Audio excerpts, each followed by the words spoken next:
Hello everyone, and welcome to Poppy Playtime Chapter 2. In today's video, we'll be looking at the levels out of bounds and doing some file digging. There's not a lot to show this time around, not as much as Chapter 1 surprisingly, but the things that are shown are pretty interesting.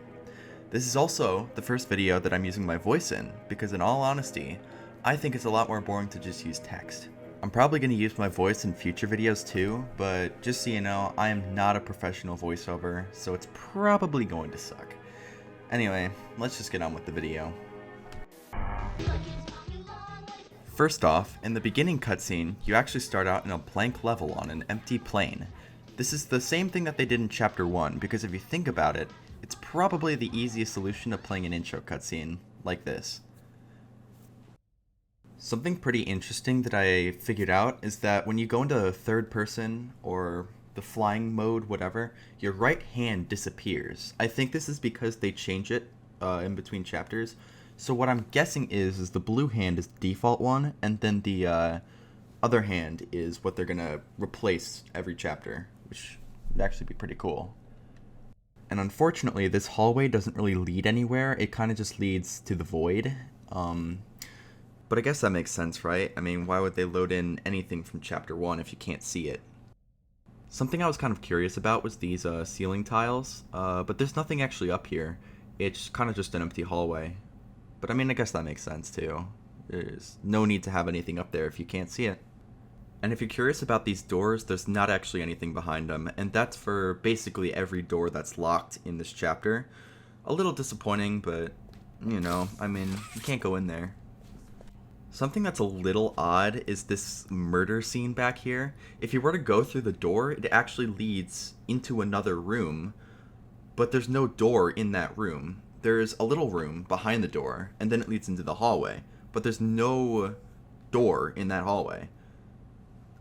Usually things in this game line up. Like if you were to go back into Chapter 1, you'd notice that the hallway Huggy comes out of is the lobby, but not here, which is a little strange to me. Something interesting about these floors, all of the tiles are modeled, and you can actually see under the map if you're at the right angle and really up close. If you were to delete the floor, it's all combined, which makes sense. But I do want to figure out how the heck they built the floors. So if there's any game developers who might have known how they did this, I would love to know. Also, if you were wondering, no, Poppy is not always behind this box. She's not even in the box. She spawns there when you go through the trigger. No, this vent does not lead anywhere.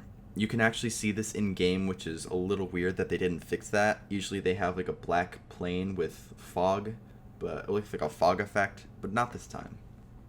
Here's a close-up of Poppy. Oh, sorry. I didn't mean to scare you. I was just trying to get the power back on. Here.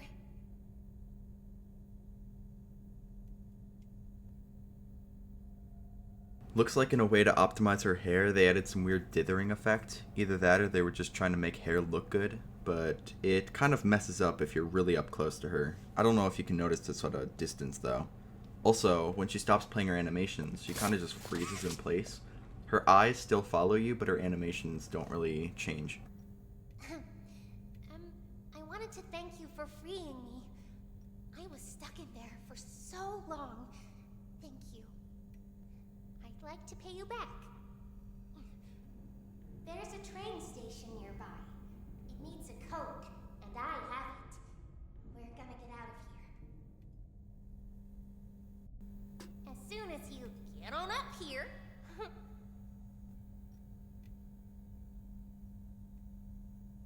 Come on. While I'm still a doll.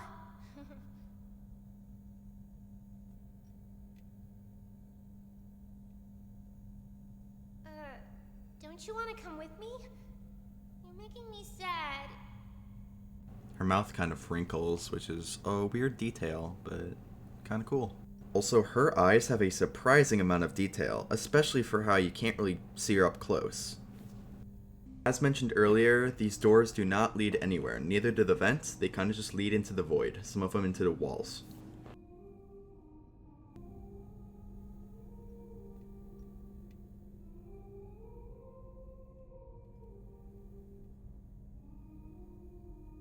Until the player goes to this trigger, Poppy is kind of just frozen in place, staring into the hole. Also, I know you can't see it here, but Mommy is not in the hole. She spawns there once you start the cutscene. Something rather disturbing is Mommy is like distorted in this animation. And this is for a few animations too. I know it's kind of hard to see, but it's really creepy. It's also really hard to see here too, but the slides don't actually lead anywhere. It's only the middle one that actually leads somewhere. That's because the player goes down it.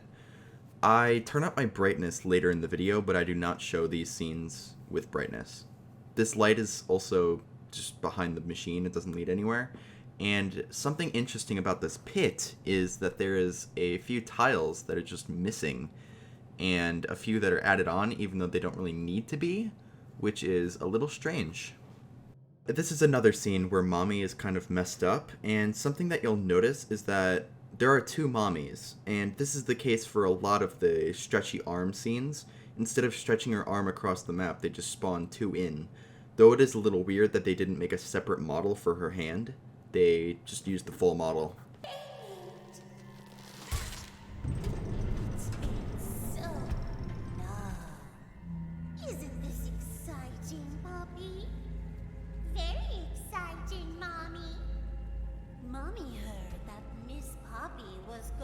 Just give you the train code to escape. Now, how is that fun? Instead, why don't we make a game out of it? The game station is still working. It will be just like old times. And if you win all 3 games, I'll give you the train code. Mommy loves that idea, Poppy. Oh, you're going to have so much fun. Head to musical memory, and Mommy will get things started. Obey the rules, or I'll tear you apart and eat your insides while you're still alive.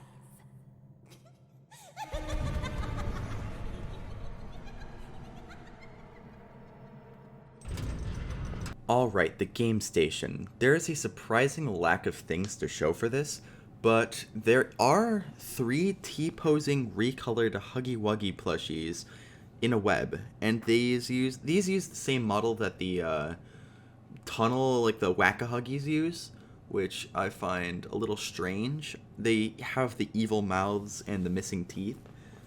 I don't know why they used that model specifically though. A cool little game developer trick that I figured out was in this tunnel they actually have a box with a fog effect. I'm pretty sure it's a particle, but that's what they use to make it look foggier and like tanner, which I thought was kind of neat. I'll have to use that sometime. And they actually use this for quite a few rooms. If you're looking around, they use this in the 2 other rooms that are near this, and a lot of other rooms in the map, which, yeah, that's a really smart trick that I'm surprised I didn't think of earlier. In this scene here, where you're making the hand mold goo, they actually take the plastic balls and squish them inside of this model of the melted model version. And as the model kind of squishes down, it squishes the pellets with it, and they're kind of just stored inside the model, and that's cool, I guess. I'm probably going to stop mentioning this, but just to mention it one more time, these vents do not lead anywhere. They just lead to the void.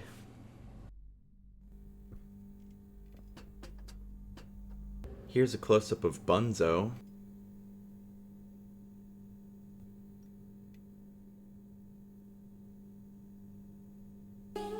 Mommy hasn't seen the place up and running in years.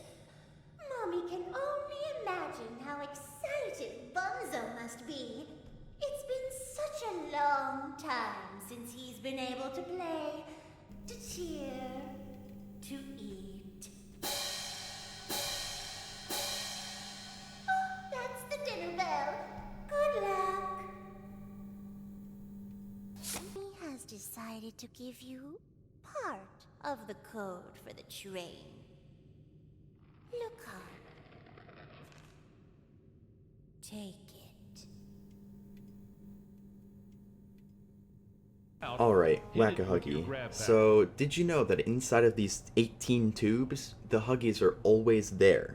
In every single one. They don't teleport around or anything. They kind of just decide which one goes out. So that's kind of interesting. Also, this observation room doesn't really have anything in it. It's just an empty room. And Mommy kind of just comes out of nowhere. Now this is just unusual. I don't know why she stretches so far into this other room, but she does.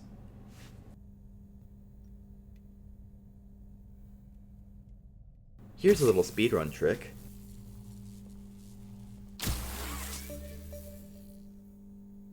Now this is really weird, just like hold tight.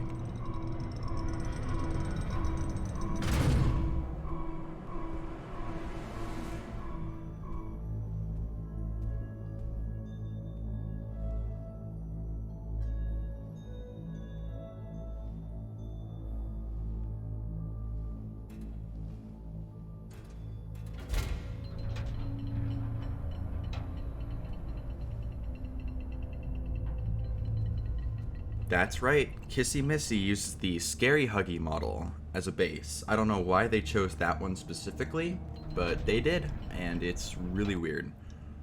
It's even in her trophy, which is another strange thing, so maybe that's going to be used in a future chapter? Moment of silence for Barry.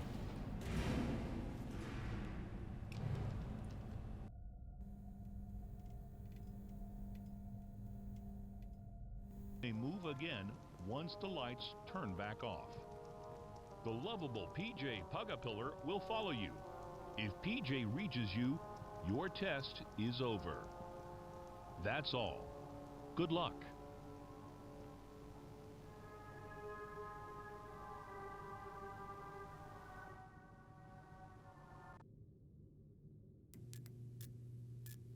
It was always so sad to see the kids go. They called me Mommy because I was the closest thing they ever had to one. But they come for games and never come back. They left Mommy to die alone. These Bunzo dolls just kind of die. Here's a little look into the hospital. There's not really much here, but it's still kind of interesting that they modeled so much of this.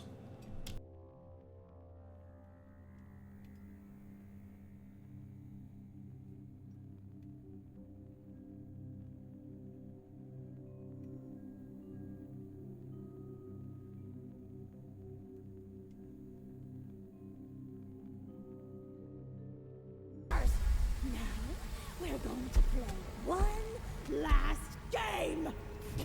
It's called Hide and Seek. 10, 9. Now actually, in the furnace room, underneath the furnace room, there is an old version of the door. They changed the model for some reason, which is a weird decision to me. I like the old one better, but still, I mean, the new one makes sense, I guess.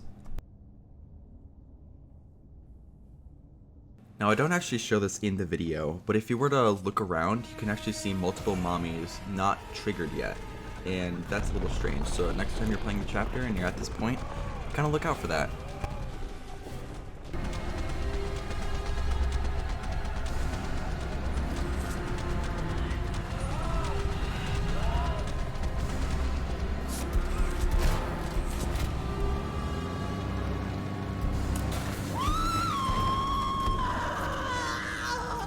What have you done? You make me part of you! You can't do this to me!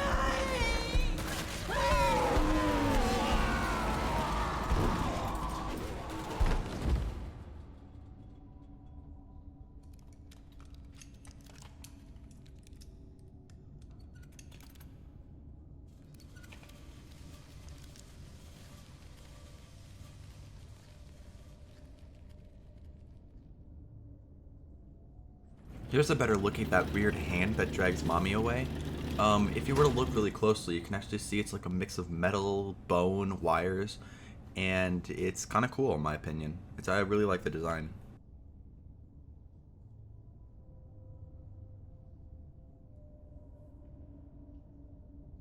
I also forgot to mention this earlier, but Poppy is always in this room. Even when you're not even near the end, she is still in here for some weird reason. Good. I'll board the train. We need to leave.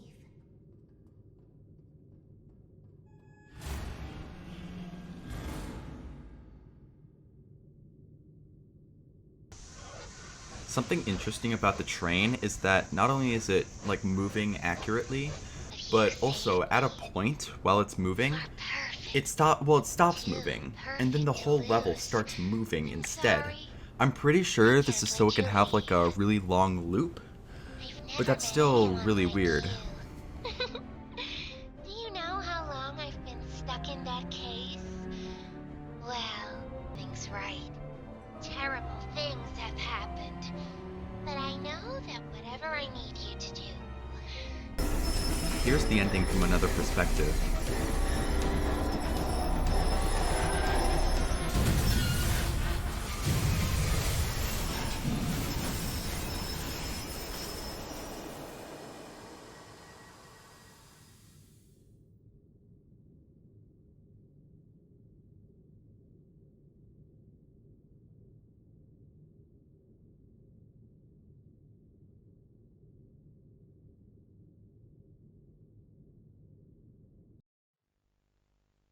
So yeah, that's basically it for the in-game stuff. Now we're gonna move on to the file digging, which actually has some pretty interesting things. If you don't want to get spoiled for the future of this series, then you might want to leave now, because there is something big that I found, that I don't know if anyone else has found yet. Though I'll be honest, I haven't really looked, so I'm sure like everybody knows about this at this point, but I don't care, I'm still gonna show it. Alright, so first off, multiplayer. That's right. They have things in the files for multiplayer, and this includes 3 characters, Huggy, Mommy, and the training dummy. Now, from what it seems like, they're using the training dummy as the player. That's what they used in the U2s, and from what it looks like, that's what they're using here too. So that's kind of interesting. So yeah, basically what I'm just showing off here are all of his animations, all the ones that are in the files anyway. And actually, there is a version of him that's just a pair of legs that is an unused version. There's also these cool animations for the hand that show a bunch of different gestures, and one of them is the middle finger, which I thought was pretty funny. This also may or may not be related to multiplayer, but Huggy has a bunch of new animations for an idle animation, 2 hitting animations, a running animation, from what I think is a slightly different walking animation, and yeah. Now this is less significant, but Bunzo actually has 3 other models next to him in his jump scare animation. I don't know why exactly, but they're there.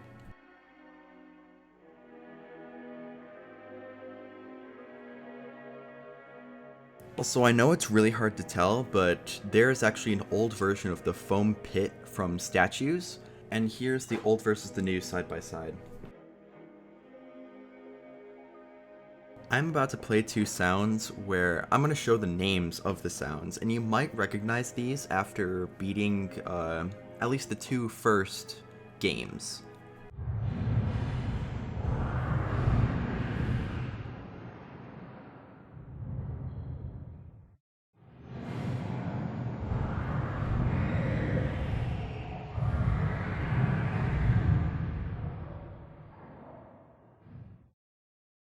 So yeah, I'll let you figure out what that means. So that's basically the end of the video. There wasn't as much to show as Chapter 1, though obviously there was a lot to show off in the Out of Bounds section, because the chapter was longer. I'll likely be making these for future chapters, and if any of you want to see me cover another game, I'd be happy to hear it. I want this channel to work out, so if you have any new content ideas, that'd be great. I don't want to just be a Poppy channel, even though that's why most of you subscribed in the first place. Anyways, that's it for now. Feel free to check out my other videos if you want. Stay safe out there, and I hope to see y'all next time.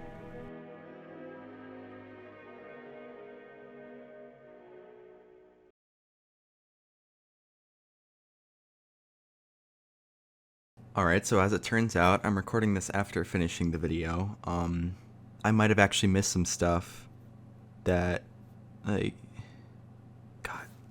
Dang it, dude. I